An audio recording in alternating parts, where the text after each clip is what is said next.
Saudara yang kasih Tuhan Yesus, dalam perjalanan hidup kita, kita harus menyadari bahwa Tuhan selalu mau bekerja dalam kehidupan orang-orang yang membuka hatinya. Haleluya. Ya, saudara, bahkan agama apapun juga, selama dia mau buka hati kepada Tuhan Yesus Kristus, Tuhan mau bekerja bagi hidup mereka. Tetapi di sisi yang sama juga, saudara, iblis juga ingin bekerja. Dan saudara, dunia ini ingin ditunggangi oleh iblis. Sehingga apa yang mau dikerjakan iblis untuk membinasakan manusia itu, saudara, itu bereskalasi. Ya. Nah, tetapi saudara yang kasih Tuhan Yesus, kita harus tahu bagaimana caranya, apa yang Tuhan mau buat, sehingga kita bukan hanya hidup, kita bukan hanya jadi pemenang, tetapi kita boleh hidup bagi kemuliaan Tuhan. Mari yang mau hidup bagi kemuliaan Tuhan dengan semangat sorakan amin. Katakan haleluya. Nah, saudara, kita melihat eskalasi daripada penggenapan perjanjian baru dan juga penggenapan daripada kitab Wahyu tentang nubuatan. Memang kalau kita tidak mengenal jalan dan cara Kristus, maka ada dua hal yang bisa terjadi. Yang pertama, saudara, kita tenang-tenang saja, seolah-olah ancaman, tantangan daripada zaman ini biasa-biasa saja. Ya, biasa-biasa saja. Jadi orang tidak tahu menahu, ignorance namanya, saudara. Bahwa keadaan dunia ini yang sedang mengalami penggenapan apa yang sudah diketahui oleh Nabi Tuhan, Rasulnya Tuhan di Pulau Patmos. Di satu sisi sepertinya ya pokoknya kita jalanin aja hidup ini. Tapi sebenarnya iblis sedang menunggangi untuk membinasakan. Di sisi yang lain, ada orang yang tahu keadaan zaman, lalu menjadi takut. Tetapi saudara, dia tidak tahu apa yang mestinya dipersiapkan. Nah, saudara, kalau ribuan tahun Tuhan sudah membuat manusia hidup dengan segala keadaan dan tantangannya, Tuhan sudah terbukti penyedia kehidupan sejati yang setia, yang tidak pernah gagal. Amin, saudara. Hidup berlimpah dari Kristus atau binasa. Ini satu keniscayaan. Di antara dua pilihan ini, saudara. Kalau kita tidak mengalami hidup berlimpah dari Kristus, maka pasti binasa. Oh, saudara, kita nggak bisa mengukur keadaan ini hanya selama sehat-sehat saja, kerjaan baik-baik saja, ekonomi baik-baik saja. Alkitab bahkan berkata, apa gunanya engkau memiliki seluruh isi dunia ini kalau engkau kehilangan nyawa. Kehilangan nyawa yang dimaksud bukan hanya soal kematian setelah di bumi ini, saudara. Tapi kematian pada saat ada di bumi ini. Nah, mari saya mengajak kita membaca di dalam ayat yang terkenal. Tetapi saudara, ayat ini saking terkenalnya, maka jarang saya menyampaikan firman dimulai dengan ayat tema ini, saudara. Kenapa? Karena saya menggumulkan ayat ini. Saya nggak mau pengertian ayat ini kemudian menjadi pengertian yang berbeda dari apa yang Tuhan maksudkan, saudara. Ini ayat terkenal sekali. Yohanes pasal yang ke-10 ayat yang ke-10. Mari saudara, kita baca bersama-sama. Pencuri datang hanya untuk mencuri dan membunuh dan membinasakan. Aku datang supaya mereka mempunyai hidup dan mempunyainya dalam segala apa? Haleluya.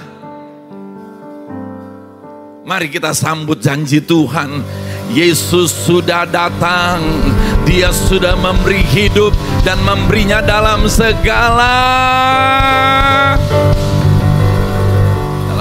kelimpahan. Saudara perhatikan baik-baik ayat ini. Ini dua sisi kan. Iblis mencuri, membunuh, membinasakan. Jadi mau binasa atau mau menerima hidup yang diberikan oleh Tuhan Yesus. Dan yang dia berikan pasti berlimpah. Nah saudara, perhatikan ayat ini bukan hanya hidup. Kalau hidup saudara, semua manusia juga hidup.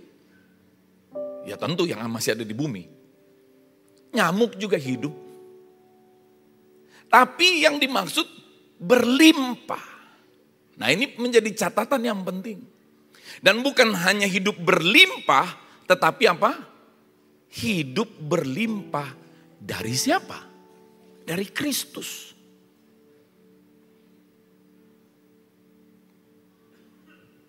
Karena Kristus pemilik kehidupan, maka Kristus dapat memberi kehidupan berlimpah. Kenapa kita mesti memiliki hidup berlimpah? Bukan hanya berlimpah tapi dari Kristus.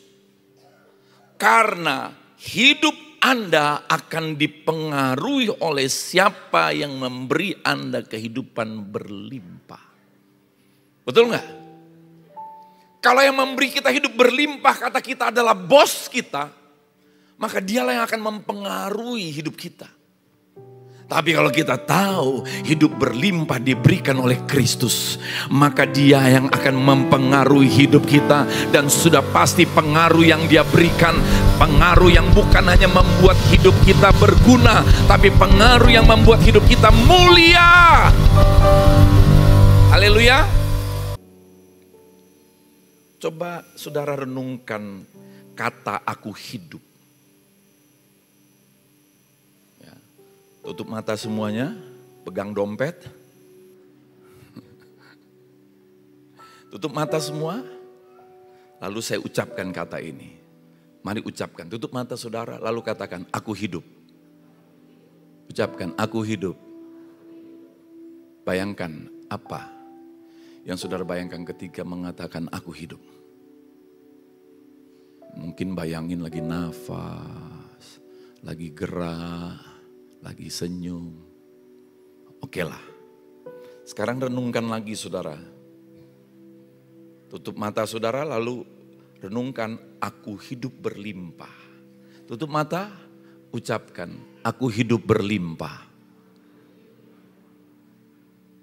Sekarang ambil waktu, bayangkan. Apa yang saudara bayangkan ketika engkau berkata aku hidup berlimpah?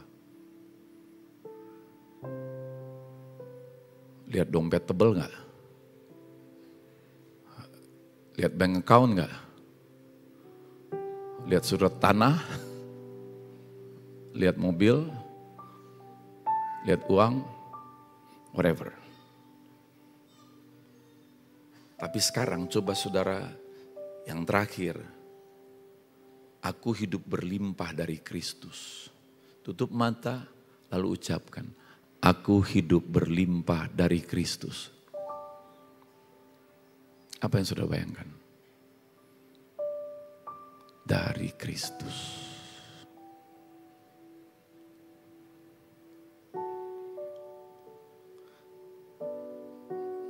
Nah, kira-kira lihat ini enggak? Anda lihat itu enggak? Saudara, kalau kita hanya berhenti berkata aku hidup berlimpah, bayangan kita nggak ada beda dengan bayangan semua orang apapun kepercayaan agamanya. Tapi waktu kita bilang aku hidup berlimpah dari Kristus, maka bayangan kita pasti beda. Pasti ada entah wajah Yesus, entah salib, kan begitu kan? Nah di situ mulai berbeda, saudara. Ini penting. Karena dari siapa kita menerima hidup berlimpah, maka dari itu kita akan mendapatkan banyak petunjuk dan perintah. Itu akan menjadi panutan kita, saudara. Nah, saudara, mari saya mengajak kita, saudara, untuk melihat makna apa yang dimaksud hidup berlimpah dari Kristus. Sehingga ayat ini kita mendapatkan seperti apa yang dimaksud Yesus pada saat dia menjelaskan ayat ini. Kita perhatikan, saudara, di dalam Kolose pasal yang kedua, mulai dari ayat 1 sampai 3. Nah, di dalam ayat ini mencatat Paulus itu berjuang. Paulus seorang hamba Tuhan yang mengalami lawatan Tuhan. Dia sangat menyanjung tinggi karya Kristus. Dia mengalami karya Kristus yang hebat itu. Saudara, dia berjuang. Apa yang dia perjuangkan? Di dalam ayat yang kedua, saudara, kita melihat ya, supaya, coba baca sama-sama, saudara. Supaya hati mereka terhibur dan mereka bersatu dalam kasih sehingga memperoleh segala kekayaan. Yang kedua apa? Dan keyakinan pengertian. Yang ketiga apa? Dan mengenal rahasia Allah, yaitu Kristus. Jadi Rasul Paulus berjuang supaya orang-orang yang dia muridkan, yang dia gembalakan itu mengenal rahasia Allah, yaitu Kristus. Saudara, jujur sebagai seorang hamba Tuhan, saya baru mengenal rahasia Kristus itu tahun 2015. Saya sudah mulai berkhotbah semenjak tahun 90. Saya sudah mulai khotbah di KKR tahun 93, 94. Tapi saya baru mengenal rahasia Kristus tahun 2015. Saya sudah berbicara di konferensi di negara lain, saudara, di Afrika. Tapi saya baru mengenal rahasia Kristus tahun 2015. Rasanya malu, tapi saya ingat orang Yahudi. Jutaan orang Yahudi sampai hari ini tidak mengenal rahasia Kristus. Maka hati saya rada terhibur sedikit, saudara.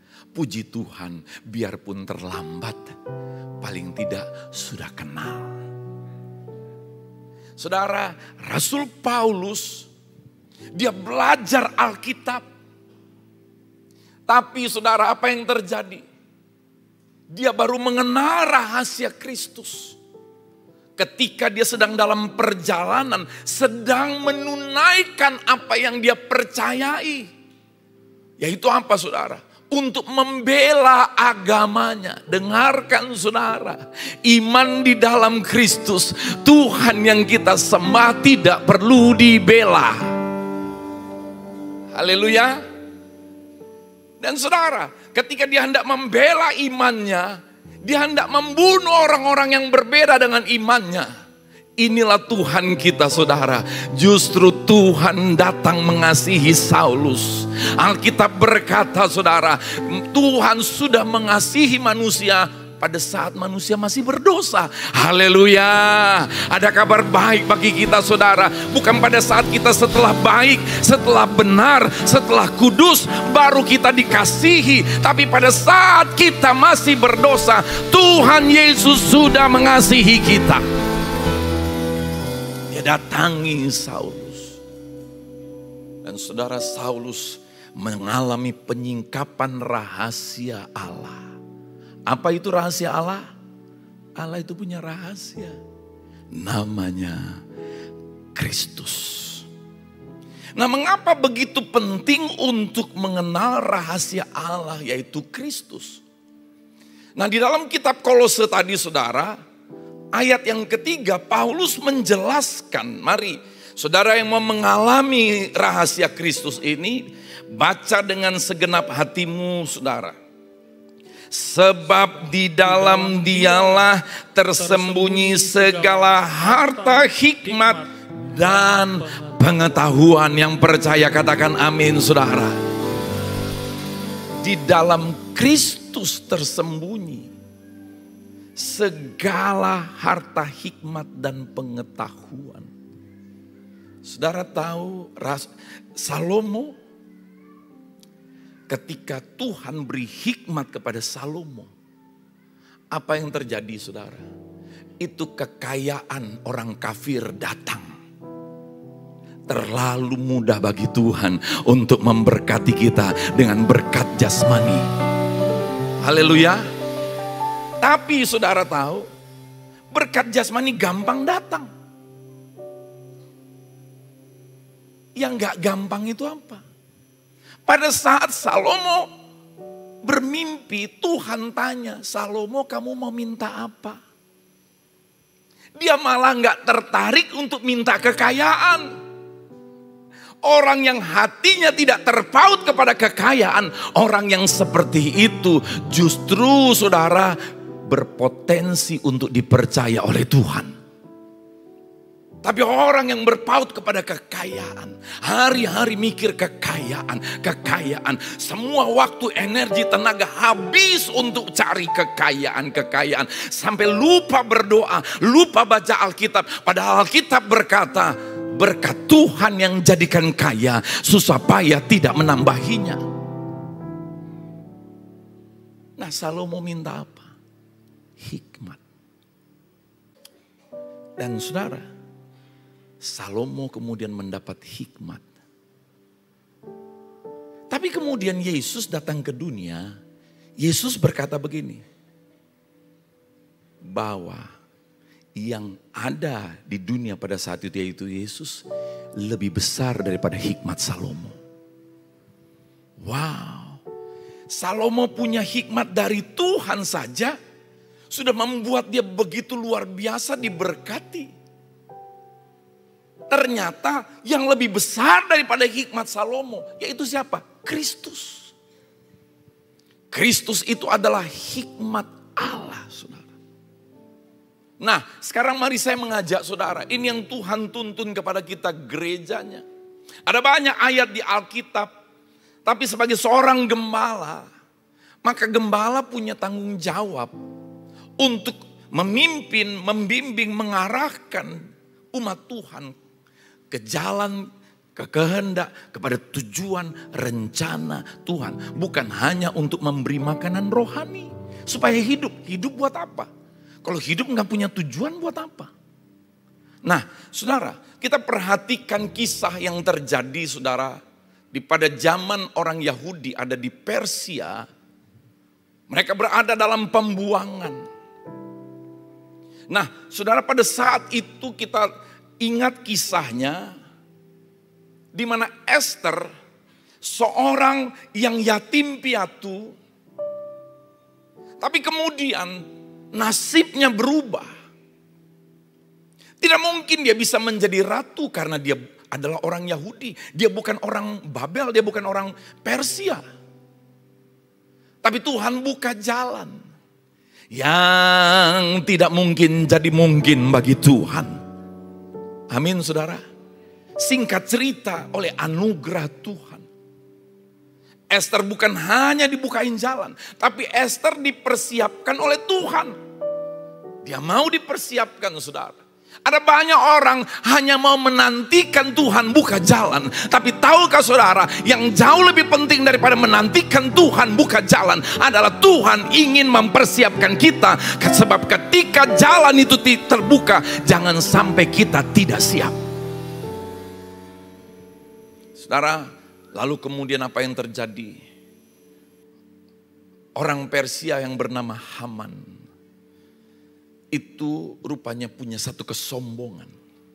Dia benci kepada Mordekai, paman daripada Esther. Karena satu kali Mordekai lewat, orang lain kalau di depan Haman semua mesti tunduk, mesti menghormat. Tapi Mordekai tidak. Sampai akhirnya Haman ingin bagaimana orang-orang Yahudi semuanya dibinasakan. Saudara, singkat cerita, ini keadaan yang begitu menegangkan. Orang Yahudi hendak dibinasakan semuanya, hendak dipunahkan semuanya. Saudara yang kasih Tuhan Yesus, pertanyaannya, apa sebabnya? Salah satu sebab yang paling besar adalah ini. Di dalam kitab Esther pasal yang ketiga ayat yang ke-8, saudara. Bahwa orang Yahudi dikatakan di situ sebagai suatu bangsa yang hukum mereka berlainan dengan segala hukum bangsa lain. Hukum segala bangsa. Jadi mereka hidup dengan hukum yang berbeda. Maka kemudian Haman berkata kepada raja-raja, ini ada suku bangsa yang tercerai-berai, maksudnya dianggap remeh nih sama Haman, saudara, bangsa ini. Bangsa tercerai-berai ini, bangsa gak ada arti ini, bangsa yang tak berguna ini, lihat tercerai-berai. Tapi mereka hidup menurut hukum yang berbeda dengan hukum segala bangsa. Maksudnya begini, raja, mereka gak mau ikut hukum kita. Lalu kemudian Haman bilang kepada raja, gak patut bagi raja membiarkan mereka hidup leluasa. Dengarkan jemaat yang kukasihi. Hidup di dalam Kristus Yesus adalah hidup di dalam kerajaan Allah. Haleluya. Apa artinya hidup dalam satu kerajaan? Artinya kita hidup dengan hukum yang berbeda dengan dunia ini. Haleluya. Kita menjadi bangsa yang terpilih, hidup dengan hukum yang berbeda. Apa hukum yang berbeda? Hukum kerajaan Allah dan hukum kasih karunia. Berapa saudara mau hidup dengan hukum yang berbeda dengan hukum dunia ini, saudara? Bukan berarti saudara jadi nabrak lampu merah. Wah, ini gak berlaku hukum ini bagi saya. No, bukan itu. Saudara, hukum dunia ini, ya, orang yang jahat mesti kita balas. Tapi hukum dalam Yesus Kristus, kasihilah musuh-musuhmu, berdoalah bagi mereka yang menganiaya kamu. Haleluya. Ya, kadang-kadang kan tepuk tangannya ada gini, oh ya Tuhan, aku baru bikin jahat, biarlah aku dikasihi. Yang lain diam, oh aku yang dijahatin, berarti aku harus mengasihi dia. Saudara, kita hidup dengan hukum iman. Kita tidak hidup dengan hukum kenyataan. Kenyataan berkata aku sakit. Tapi iman akan berkata apa? Oleh bilur-bilur darah Yesus aku sudah disembuhkan. Haleluya. Itu dia. Saudara yang kasih Tuhan Yesus. Dan ketahuilah saudara. Semakin engkau hidup oleh hukum kerajaan Allah. Hukum kasih karunia. Maka dunia akan buat engkau gak nyaman. Ya. Yes. Kalau kita merasa kita hidup serius dalam Tuhan, tapi kita juga nyaman dengan hukum dunia ini, nyaman dengan keadaan dunia ini, itu gak benar saudara, gak mungkin. Dunia akan bikin kita tidak nyaman. Ya. Nah, saudara mari perhatikan, di tengah keadaan yang begitu mencekam, lalu Mordekai datangin Esther. Mordekai bilang kepada Esther, Esther, pergilah menghadap raja. Sampaikan niat busuk, niat jahat daripada orang sombong yang namanya Haman ini. Menurut Alkitab, Haman orang sombong, saudara. Saudara yang kasih Tuhan Yesus, lalu Esther bilang begini, apa? Paman, mungkin panggilnya apa? Bapak udah, saya nggak tahu dia bapak udah, bapak tua gitu. tapi pasti paman. Makanya kerennya bahasa Batak, saudara. Kalau bahasa Indonesia cuma paman kan, nggak ada paman muda, paman tua, paman aja. Tapi kalau bahasa Batak, bapak udah, bapak muda. Bapak udah, bapak tua.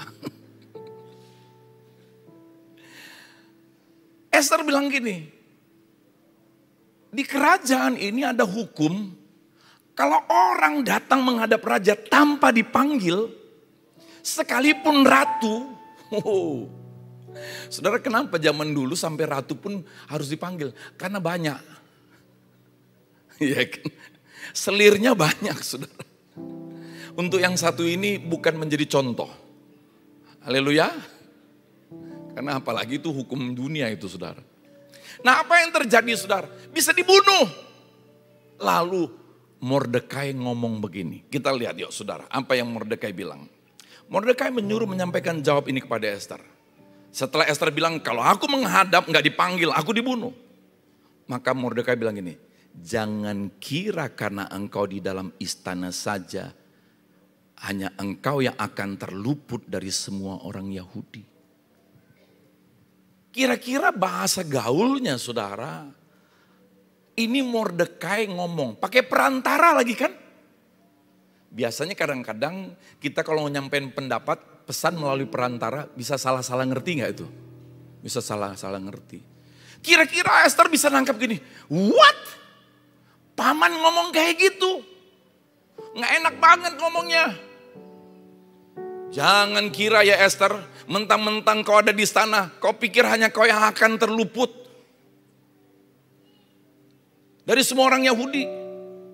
Lalu dilanjutin lagi, saudara. Sebab sekalipun pada saat ini berdiam diri, sekalipun engkau berdiam diri saja, Esther, sekalipun kau diam diri saja, akan timbul juga pertolongan dan kelepasan kepada orang Yahudi dari pihak lain. Kira-kira gini, Esther, kau gak mau tolong pun, Tuhan bisa pakai orang lain untuk tolong. Lalu dilanjutin lagi, saudara. Dan engkau dan kaum keluargamu akan binasa. Wah, kalau saudara jadi Esther dengar pamanmu ngomong begini lewat perantara lagi. Kira-kira hati kita enak gak, saudara? Tertusuk-tusuk kan? Dan kemudian dilanjutkan, Esther, siapa tahu mungkin justru untuk saat yang seperti ini engkau beroleh kedudukan sebagai ratu. Kira-kira pamannya ngomong begini, Esther, kalau Tuhan angkat engkau jadi ratu, ingat loh, sadar, eling, jangan lupa diri. Siapa tahu Tuhan punya maksud untuk pakai engkau. Tapi kalau kau pun gak mau, engkau pun akan binasa dan kaum keluargamu. Wah, ada penasihat seperti ini enak ya saudara ya, amin. Amin. Esther itu jangan lupa saudara, yatim piatu. Orang biasanya kalau yatim piatu itu saudara, merasa hidupnya tidak punya ayah, tidak punya ibu. Lalu digituin lagi sama paman. Paman tega, mentang-mentang aku gak punya papa mama aku digituin. Saudara, iblis akan menuduh seolah-olah kita nih ya gimana aku kayak gini hidupnya punya paman. Nyelekit gitu ya. Saudara yang kasih Tuhan Yesus, apa yang terjadi saudara? Rupanya Esther sadar bahwa apa? Iya ya, kalau bukan karena Tuhan mana mungkin aku bisa diangkat seperti ini. Maka Esther jawab dalam ayat 16. Ini jawaban yang spektakuler. Ini jawaban yang mengandung rahasia Allah. Apa kata Esther? Pergi, kumpulkanlah semua orang Yahudi yang terdapat di Puri Susan dan berpuasalah untuk aku. Janganlah makan dan janganlah minum 3 hari lamanya. Baik waktu malam, baik waktu siang. Aku serta dayang-dayangku pun akan berpuasa demikian. Dan kemudian aku akan masuk menghadap raja. Sungguh pun berlawanan dengan undang-undang. Kalau terpaksa aku mati, biarlah aku mati. Rupanya Esther tidak sibuk dengan perasaan. Aku nggak punya bapak, nggak punya ibu. Tega banget paman ngomong kayak gini. Kok nyelekikin si paman punya kayak gini. Tapi dia tidak sibuk dengan perasaannya. Dia mau melihat rencana Tuhan yang jauh lebih besar daripada sekedar hidup di dalam dunia. Maka dia berkata apa? Ya, aku mau. Kalaupun untuk ini aku mati, biarlah aku mati. Tahukah saudara, semua kita hanya masalah nomor urut. Kapan kita akan berpulang ke rumah Bapa? Pertanyaannya bukan berapa lama kita hidup, tapi bagaimana kita hidup. Untuk apa hidup cuma hanya untuk hidup? Tapi kalau hidup bagi rencana Tuhan yang maha besar, itulah hidup yang berarti, itulah hidup yang mulia, itulah hidup yang dahsyat, itulah hidup yang berlimpah. Dia bilang apa? Ya, aku jadi ratu. Apa gunanya jadi ratu kalau cuma jadi ratu? Biarpun aku harus mati, lebih baik mati tapi berguna bagi Tuhan. Berguna, hidup berguna karena berlimpah. Karena berlimpah. Saudara, mari perhatikan saudara. Ada Mordekai. Ada Mordekai. Kita biasanya ketika kita sudah nyaman, seperti ada sesuatu yang membuat kita sulit untuk melakukan satu hal yang baru, satu hal terobosan. Kita mau tinggal dalam kenyamanan itu. Padahal Tuhan memberi kenyamanan bagi hidup kita adalah untuk mempersiapkan kita menghadapi satu rencana pekerjaan Tuhan yang lebih besar. Sama seperti Musa nyaman di istana, tapi satu kali Tuhan panggil dia. Hari ini saya mau bilang pada saudara, apa guna hidup nyaman tapi tidak berguna? Apa guna hidup nyaman hanya untuk kehidupan yang tidak beda dengan semua makhluk yang lain? Saudara yang kasih Tuhan Yesus, saya pergi ke Pulau Komodo. Wah, orang dari berbagai belahan dunia datang melihat komodo-komodo ini. Komodo-komodo ini hidupnya ya tiap hari cuman jalan. Nanti cari mangsa. Gak ada pelayanan komodo ini, saudara. Lalu saya tanya kepada tour guide kami, komodo ini makannya apa? Komodo ini makan segala binatang. Maksudnya segala binatang makan komodo juga? Ya, komodo juga makan sesamanya, saudara. Jadi artinya apa tuh bahasanya? Kanibal. Lihat, kalau udah gak ada kerjaan memang sesama juga dimakan, saudara. Hidup gak ada tujuan, sesama juga dimakan. Iya kan? Bukankah apa yang terjadi di dunia juga begitu? Lalu dia bilang begini, komodo juga makan babi, Pak. Komodo makan babi, saudara. Lalu saya tanya, itu komodo kan berarti berhadapan dengan babi. Iya. Terus gimana? Ya berantem. Yang menang siapa? Saudara, ada kabar baik hari ini. Yang menang babi. Saya bingung. Loh, komodo makan babi, kenapa dia bisa makan? Sementara kalau babi berantem sama komodo, yang menang apa? Babi. Gimana caranya babi bisa menang? Tapi sesudah itu komodo makan babi. Kalau babi menang kan berarti gak bisa dimakan dong. Halo? Betul gak?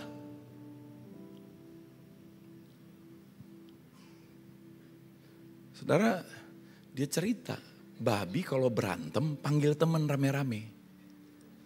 Oh. Jadi begitu berantem mungkin dia teriak, "Hey! Come here!"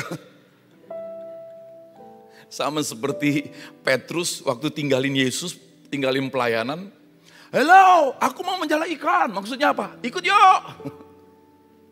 Heran ya saudara ya. Giliran dia kecewa sama Tuhan, dia kecewa sama hamba Tuhan, dia ajak orang rame-rame. Giliran dia diberkati, dia sendirian makan.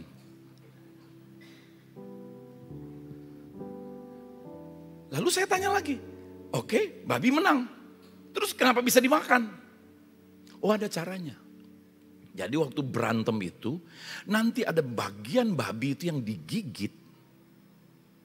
Lalu babi itu kena racunnya komodo.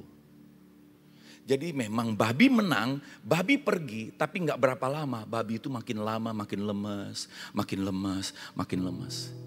Nah, komodo ini rupanya pinter nipu, saudara.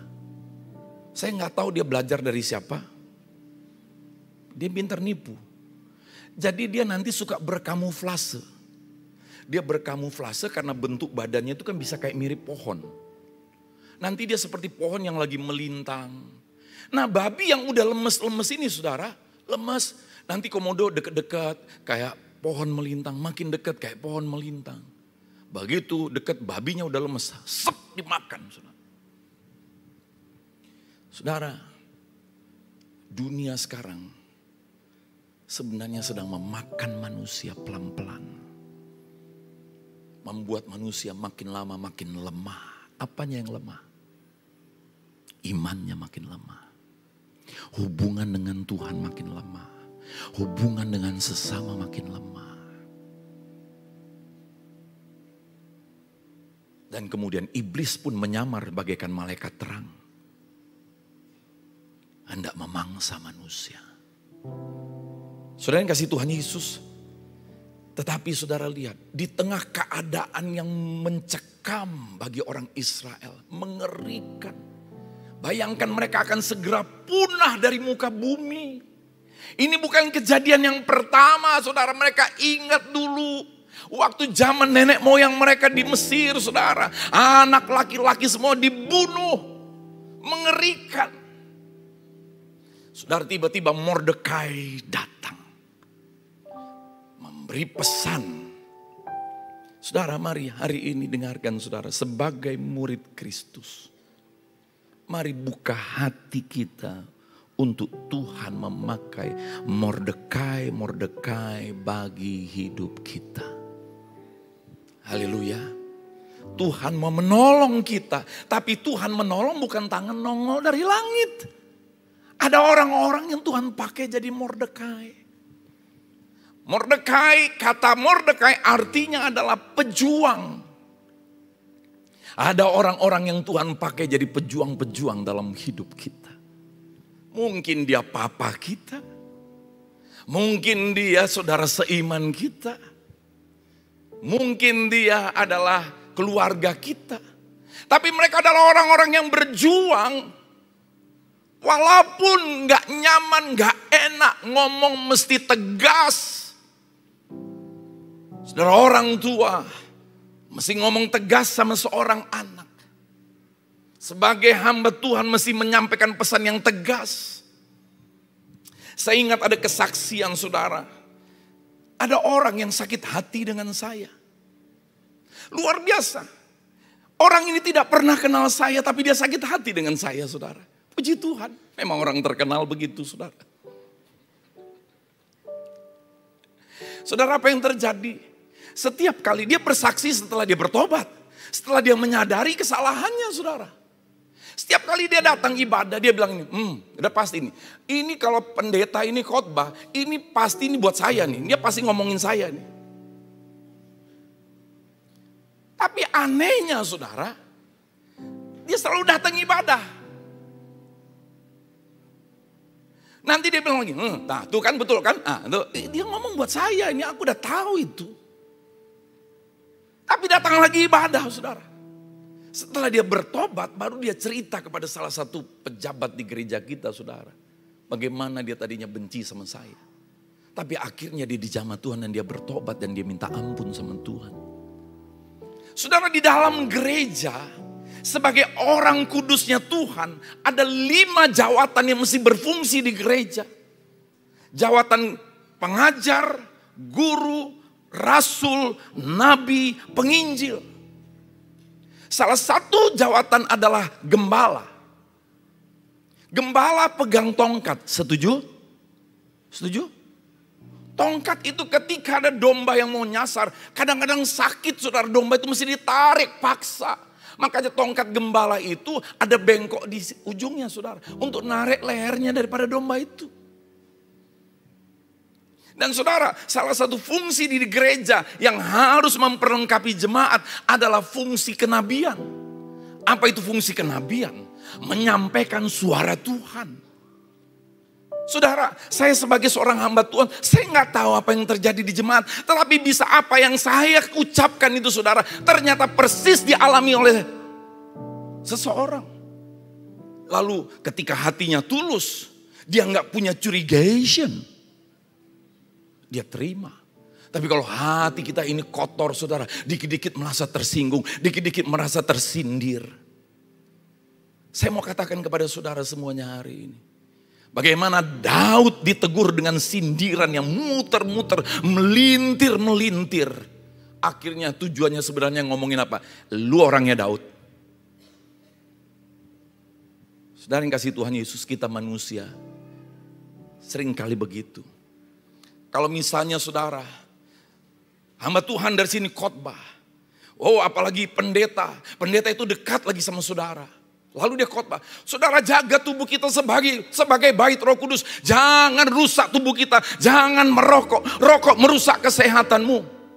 Lalu kita mulai tanya sama istri kita. Kau cerita ya sama gembala itu ya. Aku ngerokok. Tapi kalau pendeta dari Afrika yang khotbah yang dia nggak kenal. Oh jangan merokok. Merokok bisa melatihan masuk neraka. Ini Tuhan bicara. Ini Tuhan bicara. Karena dari Afrika dia nggak kenal. Padahal boleh nggak kita hamba Tuhan khotbah di sini, tubuh kita bait Roh Kudus, jangan ngerokok. Boleh nggak? Tapi kenapa orang sakit hati? Satu kali saudara, ada seorang yang mengagetkan saya datang ke ruangan saya. Saya kagetnya dia mulai masa belasan tahun sudah menjadi penjahat luar biasa. Dia sudah masuk keluar penjara. Dari masa kecilnya dia sudah narkoba. Dengan segala keberadaannya saudara, dia datang ketemu saya, dibawa sama temennya. Lalu saya kenalan sama dia, lalu saya kenalan sama temennya. Dia kaget, oh saya baru kenal sama temennya. Lalu setelah duduk, dia cerita kepada saya bahwa hidupnya yang rusak, hancur. Dia cuma mau bertanya kepada saya, Pak, apakah Tuhan masih bisa mengampuni dan mengubahkan saya? Saya bilang, pertanyaanmu itu penting, karena jawabannya jelas. Bagi Tuhan tidak ada yang mustahil. Saudara tahu apa yang terjadi? Setelah itu dia bilang begini, tapi Pak, sebelum saya lanjutkan Pak, saya mau minta maaf dulu sama Bapak. Loh, kenapa kamu minta maaf sama saya? Uang kamu baru kenalan sama saya. Ya itu dia persoalannya Pak. Saya mau minta maaf sama Bapak. Kan kita tidak pernah ketemu. Kenapa minta maaf? Salah. Kamu apa sama saya? Gini Pak, teman saya ini yang getol ngajak saya ke gereja. Saya nggak mau diajak, saya nggak mau diajak. Yang orang jahat kayak saya ini kan nggak ada guna ke gereja. Tapi dipaksa sama dia Pak. Akhirnya setelah sekian kali diajak, saya mau ke gereja. Begitu saya datang ke gereja Pak, saya pulang dari gereja, saya marah sama dia. Jadi aku ngerti sekarang kenapa kau ajak aku ke gereja. Maksudmu kan adalah apa? Supaya pendeta yang khotbah tadi ngomongin tentang aku kan? Saudara.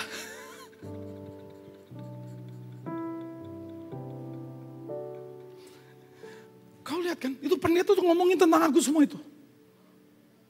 Terus kenapa kamu minta maaf? Ya itu Pak, aku pikir dia udah kenal sama Bapak. Rupanya teman saya pun baru kenalan sama Bapak hari ini. Aku minta maaf Pak.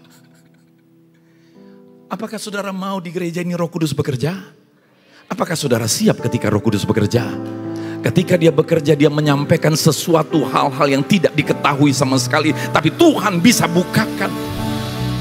Sebagai seorang pemimpin gereja, mesti punya tanggung jawab terhadap 40 gereja lebih. Mesti punya tanggung jawab kepada ribuan jemaat. Maka Tuhan mesti memberikan satu kepekaan.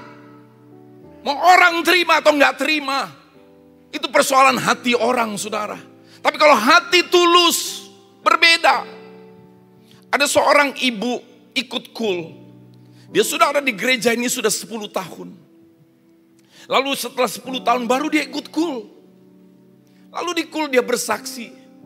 Saudara, saya bersyukur, saya kalau datang ke gereja, selalu kalau saya dengar khotbah, saya merasa ini khotbah buat aku. Selalu kalau dengar khotbah, ini khotbah buat aku. Maka setiap kali saya datang ibadah, saya akan duduk paling depan. Betul saudara, saya hafal wajah ibu itu, apalagi penampakannya saudara, karena dia duduk paling depan. Itulah hati yang tulus, mencari Tuhan. Enggak penuh dengan curiga saudara. Jangan mau hati yang negatif itu akan menghalangi kita saudara untuk mengalami pekerjaan Tuhan. Saudara yang kasih Tuhan Yesus, mari kita perhatikan saudara. Izinkan ada Mordekai dipakai Tuhan dalam hidup kita. Sekalipun mungkin ngomongannya agak ketus, ngomongannya agak enggak enak saudara. Bahkan mungkin secara perkataan seolah-olah nyakitin. Tapi saya mau bilang kepada saudara, sakit hati itu bukan berdasarkan perbuatan orang. Sakit hati itu berdasarkan keputusan diri. Apakah engkau memutuskan untuk engkau sakit hati? Apakah engkau memutuskan untuk menerima kasih Tuhan yang memenuhi hatimu? Itu keputusan pribadimu. It's not what about other people do to you. Pak, jadi gak boleh sakit hati? Bisa, tapi sampai kapan? Tuhan, gak ada guna sakit hati. Tuhan, gak ada guna kecewa. Ngapain aku bodoh begini Tuhan? Aku yang rugi. Saudara lihat, ketika Ahitofel penasehat Daud, seorang yang kalau bicara seperti Tuhan lagi bicara. Tapi satu kali dia sakit hati luar biasa saudara. Dan wajar dia sakit hati. Kenapa? Karena ponakannya diselingkuhi sama Daud. Suami ponakannya dibunuh pembunuhan berencana oleh Daud. Batseba. Wajar Ahitofel sakit hati. Saudara tahu, Tuhan tegur Daud. Nabi datang dengan istilah yang melintir-melintir. Ada seorang bangsawan, dia melakukan begini sama orang susah, orang miskin. Padahal itu maksudnya Daud, saudara. Kan seolah-olah nyindir ini, saudara. Tapi saudara tahu tanggapan Daud apa? Daud nangis. Sampai Mazmur keluar. Jangan buangku dari hadapan-Mu Tuhan. Jangan ambil Roh Kudus dariku. Itu doanya Daud. Tuhan, aku bersalah, aku berdosa. Tapi satu aku minta, jangan buang aku dari hadapan. Jangan ambil roh-Mu daripadaku. Tapi apa yang terjadi dengan Ahitofel, saudara?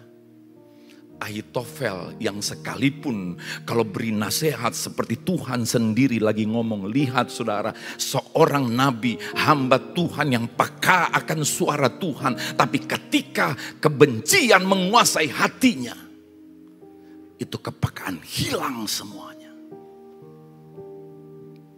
Apa yang terjadi? Mengerikan saudara, akhir daripada hidup Ahitofel. Dia mati gantung diri. Tapi Daud yang berdosa, yang jahat itu tetap melanjutkan perjalanan iman dipakai Tuhan. Haleluya. Jangan sampai saudara, orang yang kita sakit hati itu sudah diampuni, sudah dipulihkan, sudah diberkati, sudah dipakai Tuhan. Kita yang sakit hati karena kita merasa kita yang dijahati, kita tetap hidup dalam kegelapan. Kita yang rugi. Izinkan ada Mordekai. Saudara, dalam hidup ini jangan pernah ngomong begini. Di dunia ini tidak ada yang kutakuti. Bahaya orang kayak gitu. Harus ada yang kita takutin. Orang tua kita harus kita takutin. Siapa lagi? Keluarga kita harus kita takutin. Paman, bapak udah harus kita. Siapa? Hamba-hamba Tuhan. Pemimpin, gembala gereja. Saudara, Daud sekalipun menang peperangan melawan Goliat, sekalipun sudah diurapi jadi raja, dia nggak jadi percaya diri tinggi.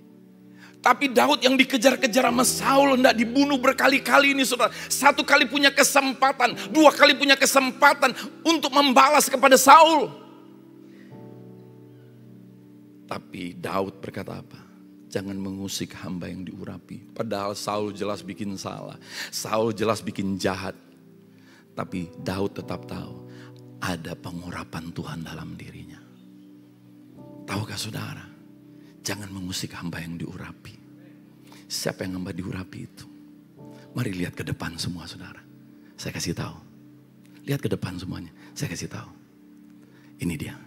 Lihat orang di kiri kananmu. Itu orang yang diurapi Tuhan. Karena dia terima firman Kristus. Itu orang yang diurapi Tuhan. Kita punya mahkota. Kita hari-hari jalan sebagai anak raja pakai mahkota. Jangan tanpa mahkota. Tuhan sudah beri mahkota kemuliaan. Jangan hidup dalam kehinaan. Saudara-saudara yang lahir baru, yang menerima kuasa kematian dan kebangkitan Kristus, engkau sudah terima mahkota kehormatan Tuhan. Mahkota pengurapan Tuhan. Jangan usik hamba yang diurapi Tuhan. Haleluya. Saudara, Ester orang Yahudi itu berpuasa 3 hari 3 malam. Mulainya kapan? Tanggal 14 bulan Nisan. Di saat yang bersamaan, sebenarnya orang Yahudi itu wajib saudara. Perayaan yang wajib bagi orang Yahudi adalah Paskah. Karena itu peristiwa besar. Mereka dilepaskan dari perbudakan. Mereka rayakan sampai detik ini mereka masih rayakan Paskah. Dan bagi orang Yahudi, pada saat mereka mulai merayakan Paskah, tidak boleh berpuasa. Tapi tahukah saudara, ada agenda surga yang berbeda pada hari itu. Ester bilang kepada yang membawa pesan Mordekai, kasih tahu sama semua orang Yahudi, mari puasa untuk aku. Dan aku pun dan dayang-dayangku akan puasa. Mari puasa 3 hari 3 malam, tidak makan, tidak minum. Saudara, apa makna berpuasa ini? Kenapa Ester berpuasa 3 hari 3 malam?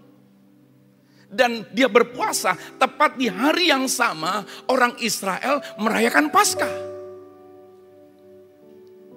Dan tahukah saudara, pada saat Yesus hendak dibawa ke atas kayu salib, di hari yang sama, di saat momen yang sama, di menit yang sama, Yesus disalibkan. Di menit yang sama di bait suci ada penyembelihan domba Paskah.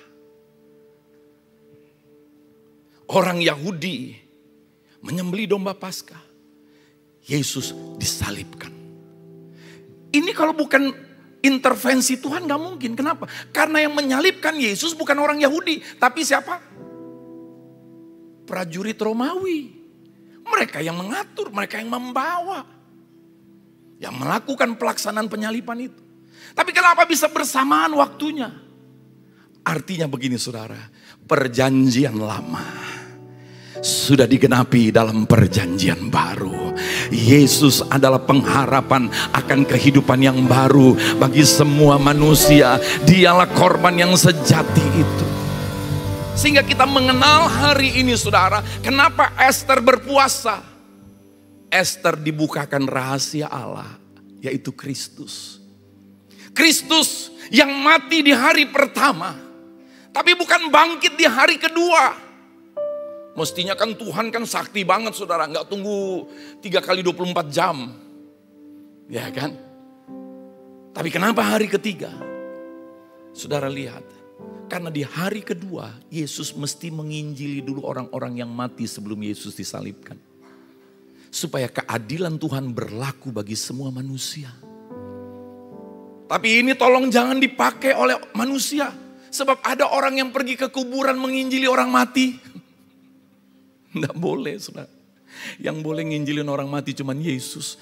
Karena pada saat itu mereka belum hidup pada saat Yesus disalibkan. Nah maka itu Yesus bangkit di hari ketiga. Saudara, apa yang terjadi setelah Ester puasa di hari yang ketiga? Kalau kita perhatikan saudara dalam Ester pasal yang kelima, ayat yang pertama ya, mari baca sama-sama. Pada hari yang ketiga, Ester mengenakan pakaian ratu, lalu berdirilah ia di pelataran dalam istana raja, tepat di depan raja bersemayam di atas tahta kerajaan di dalam istana, berhadapan dengan pintu istana. Wow, ini bayangkan saudara, ini puasa hari ketiga loh ini saudara. Ini pasti deg-degan ini. Ini mati enggak nih? Mati enggak nih? Mati enggak nih? Begitu saudara hari ketiga dia datang, perkenanan itu terjadi saudara. Ketika kita mendapat rahasia Allah, Kristus adalah rahasia Allah. Pada hari yang puasa yang ketiga, Raja berkenan menerima Ester. Demikian juga pada saat Yesus bangkit mengalahkan maut pada hari yang ketiga, Bapa berkenan untuk mengasihi semua manusia, mengampuni semua manusia, menerima semua manusia. Haleluya! Mari sorak-sorai kemenangan, sorakan haleluya!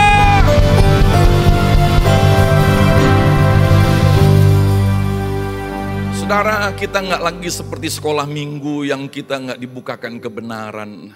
Sekolah minggu dulu membuat anak-anak kagum sama Ester, semua pingin jadi seperti Ester. Yang kasihannya saudara, Joko juga pingin jadi seperti Ester.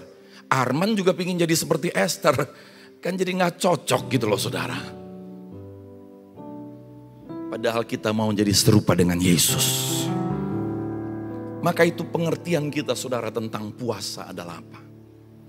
Puasa adalah dalam iman kepada Kristus adalah pernyataan menerima dan mengalami kuasa kematian dan kebangkitan Kristus.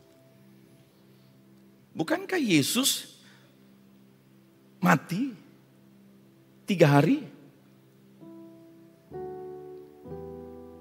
dan bangkit pada hari yang ketiga? Puasa adalah bagian mematikan keduniawian, kedagingan kita. Dan untuk apa? Bangkit dengan hidup yang baru, yaitu hidup oleh Roh Kudus. Jadi kita nangkep sekarang kenapa orang Kristen puasa. Beda puasanya. Puasanya bukan supaya dibanggakan, aku puasa loh. Lalu nanti ngelihat ada yang makan malah marah.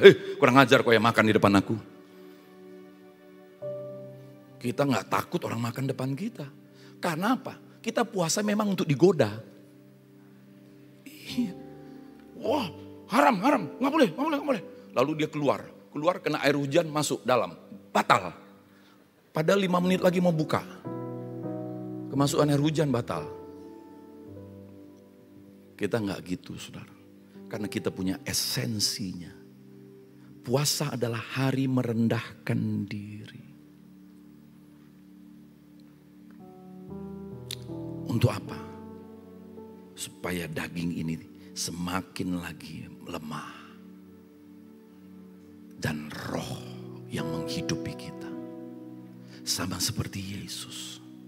Sebelum memulai pelayanannya, Yesus puasa. 40 hari, 40 malam. Saudara tahu untuk apa? Untuk mempersiapkan hari kenaikannya ke surga. Loh, kenapa 40 hari Yesus puasa mempersiapkan hari kenaikannya ke surga? Karena setelah Yesus bangkit, berapa hari dia ada di bumi? 40 hari. Berapa saudara mau waktu Yesus datang diangkat? Mari puasa.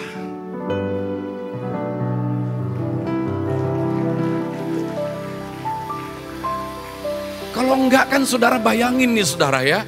Kita ini di gereja haleluya. Tapi di luar maki-maki orang, tiba-tiba Yesus datang lagi maki orang, diangkat gak kira-kira ini saudara? Saya gak tahu lah ya, urusan Tuhan lah saudara. Di gereja kayaknya haleluya. Tapi tenggen di lapo tua. Tapi tiba-tiba saudara lagi tenggen, Yesus datang.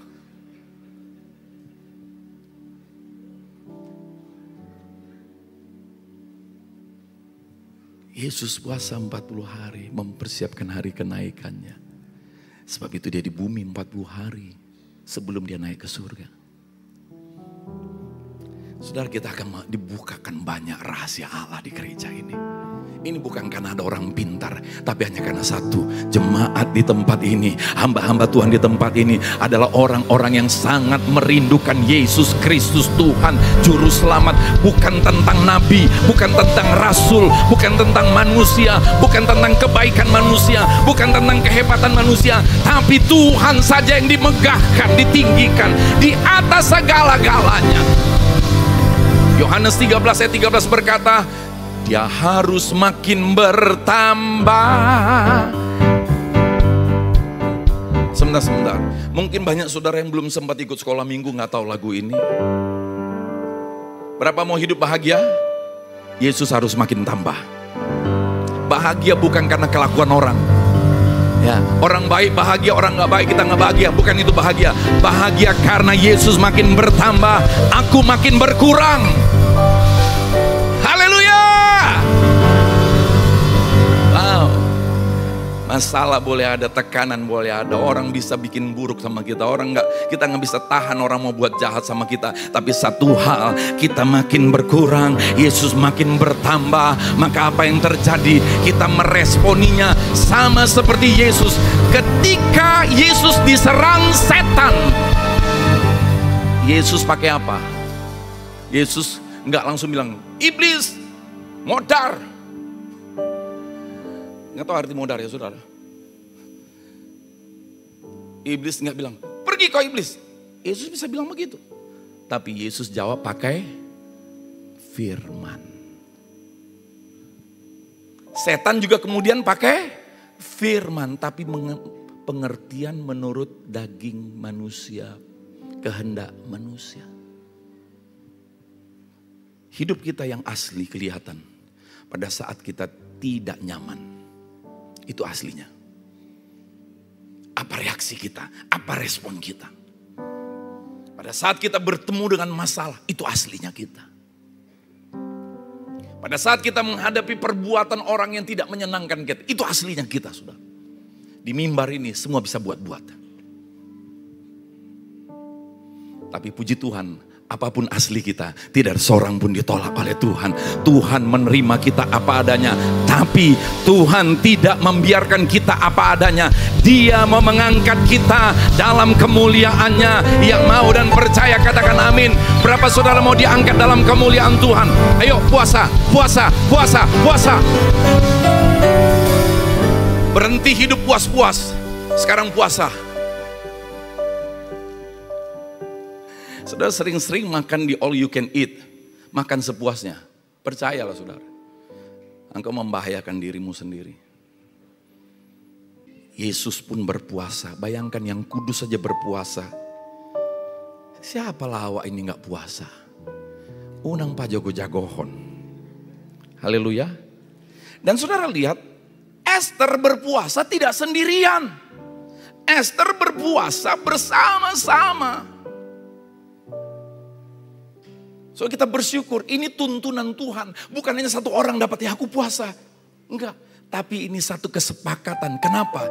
Karena di dalam Matius 18 ayat 19. Mari baca ayat ini saudara. Maka kita akan mengalami terobosan bersama-sama. Haleluya. Jika dua orang daripadamu di dunia ini sepakat meminta apapun juga, permintaan mereka akan dikabulkan oleh Bapakku di surga. Berapa saudara mau sepakat berpuasa? Permintaanmu akan dikabulkan oleh Bapa di surga. Kenapa permintaan orang berpuasa dikabulkan? Karena permintaannya pasti berubah, berbeda. Permintaannya sama seperti Salomo. Apa yang kau mau minta kepadaku? Minta Kristus, minta hikmat. Hikmat itu adalah Kristus. Lalu Tuhan bilang, karena engkau gak minta kekayaan, aku kasih kekayaan. Karena engkau gak minta umur panjang, aku kasih umur panjang. Apa yang kita kejar, hasilnya lebih dahsyat daripada itu. Karena yang kita kejar adalah rahasia Allah, yaitu Kristus. Haleluya. Saudara, kita boleh punya banyak pergumulan, kita boleh punya banyak doa, tapi mari kita sepakat. Apa yang kita sepakati? Aku ingin berjuang untuk mengenal rahasia Allah, yaitu Kristus. Yang kedua, sebab itu aku mau berpuasa. Kita sepakat bersama-sama.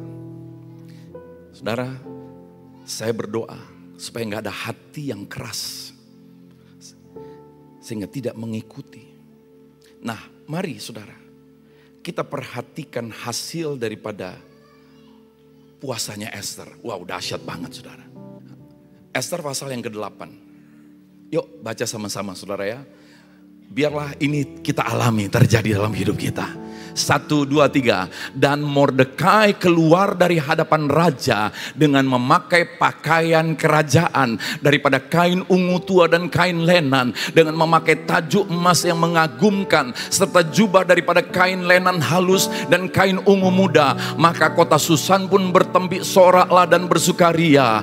Orang Yahudi telah beroleh kelapangan hati dan sukacita, kegirangan dan kehormatan. Demikian juga di tiap-tiap daerah dan tiap-tiap kota, di tempat di mana titah dan undang-undang raja telah disampaikan, ada sukacita dan kegirangan di antara orang Yahudi, dan perjamuan serta hari gembira. Dan lagi banyak dari antara rakyat negeri itu masuk Yahudi, karena mereka ditimpa ketakutan kepada orang Yahudi. Dengarkan saudara, oleh karya kematian dan kebangkitan Kristus, Dia sediakan jubah kepada manusia yang mau percaya, yang mau lahir baru, yang mau diangkat jadi anak. Dia diberikan jubah kerajaan, menjadi anak raja di atas segala raja. Hasilnya mereka mendapat kelapangan hati. Saya berdoa engkau mendapat kelapangan hati. Ini tahun menjadi tahun dimulainya kelapangan hati bagimu. Kelapangan hati di keluargamu, kelapangan hati dalam pergaulanmu, kelapangan hati di dalam pekerjaanmu, kelapangan hati dalam bisnismu.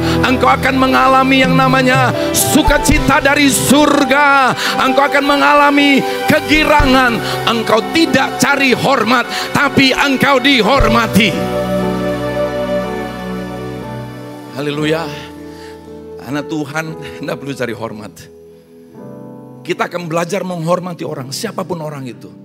Mau dia pekerjaannya sederhana, mau dia konglomerat, semua dihormati sama. Kita nggak cari hormat, kita hormati orang. Orang yang berjasa kita hormati. Tapi jangan sampai karena mentang-mentang berjasa jadi seenak-enaknya. Kita nggak perlu cari hormat. Nggak perlu. Kalaupun kita dihormati, sama seperti Petrus.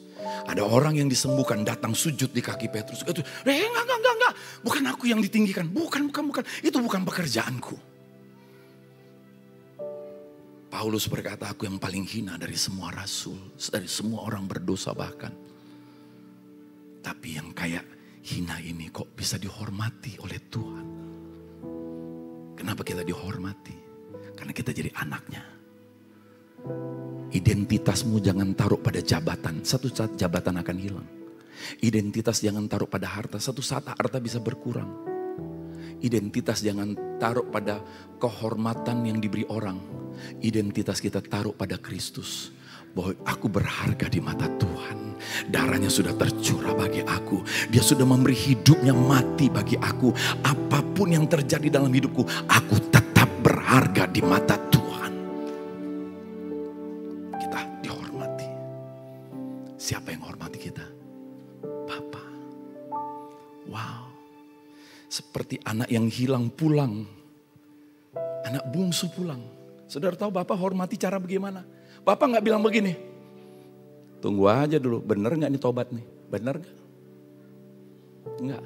Bapak lihat anak itu dari jauh. Alkitab berkata, Bapak lari. Bayangkan kalau dibikin film saudara. Lalu dilambatin, teng deng deng deng, teng deng deng deng deng deng deng deng. Itu menegangkan kan saudara. Anaknya bingung, ih bapakku tetap sayang aku. Aku sudah buat salah sama bapak. Aku sudah jual harta bapak. Aku udah hidup poya-poya. Bapak sambut aku. Itulah bapak kita di surga. Bukan engkau yang cari dia. Dia yang datang ke dunia cari kita. Haleluya.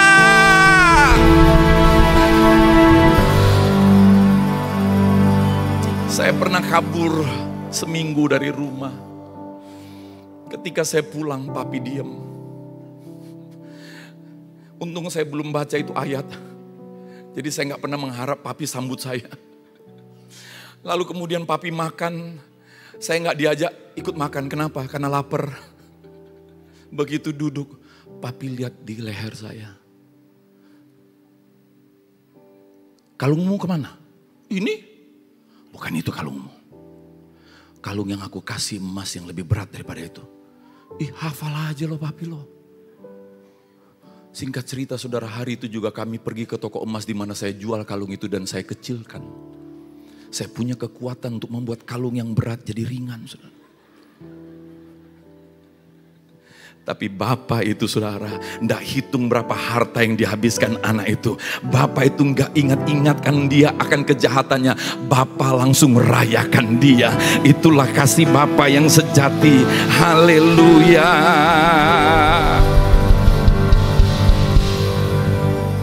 Kita mendapatkan rahasia yang terbesar di dunia ini.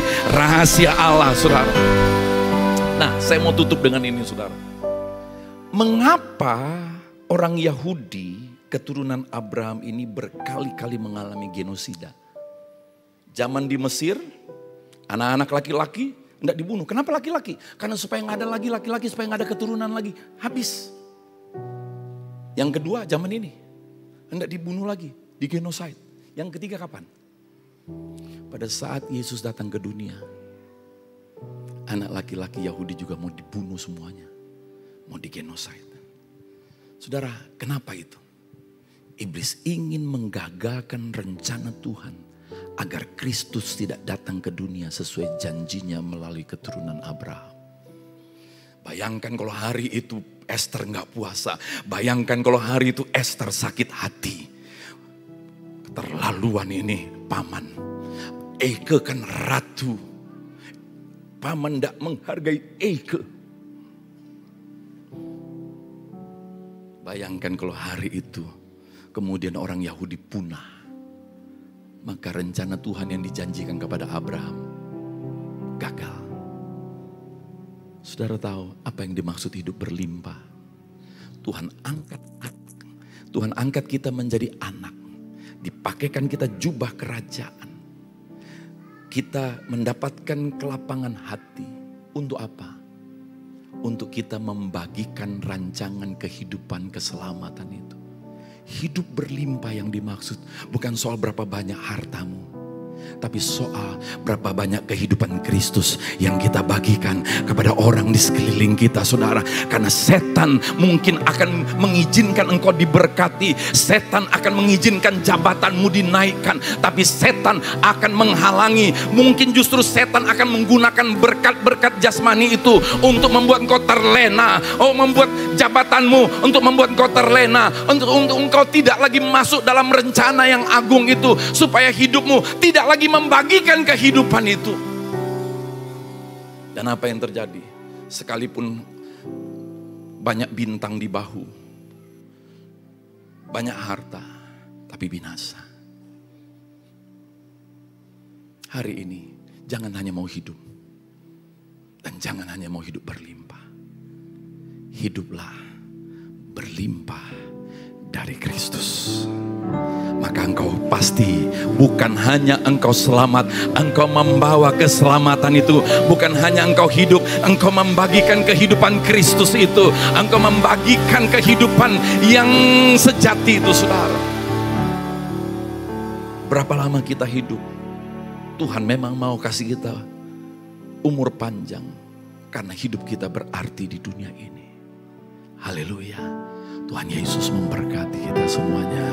Hidup dalam kelimpahan dari Kristus.